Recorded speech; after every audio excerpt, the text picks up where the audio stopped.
Poseidon was sitting at his desk working. The administration of all the waters was a huge task. He could have as many assistants as he wanted, and in fact, he did have a large staff. But since he took his job very seriously and went through all the calculation himself anyway, assistants were of little use to him. One couldn't say that the work made him happy either.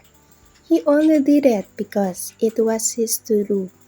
Yes, he had often requested happier work, as he put it, but whenever they come back to him with suggestions, it turned out that nothing appealed to him as much as what he was doing. It was actually very difficult to find anything else for him.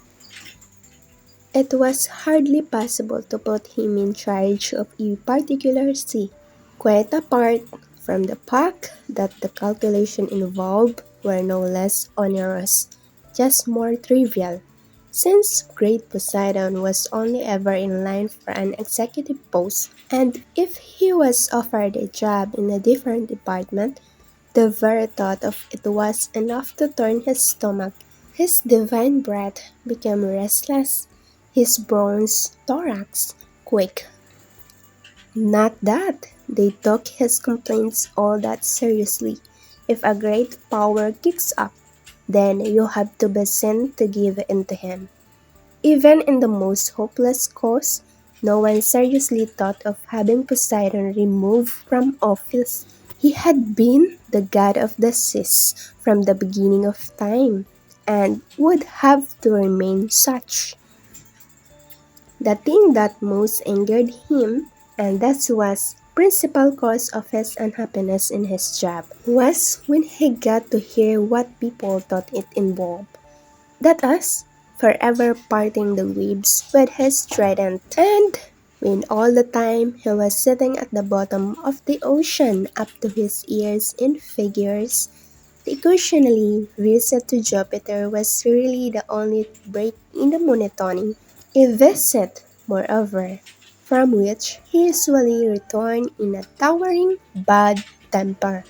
He hardly ever clapped eyes on the seas, only plainly on his hurried way up to Olympus, and he had never sailed them as such. He tended to say he was waiting for the world to end first, because there was bound to be a quiet moment just before the end when he had signed off on his last calculation and would be able to take himself on a little cross somewhere.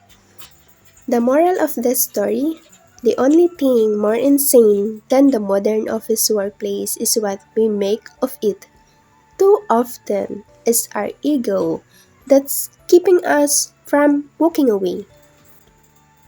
This is the end of our story, mga kabinibini, the Poseidon story. Thank you for listening and watching, mga kabinibini.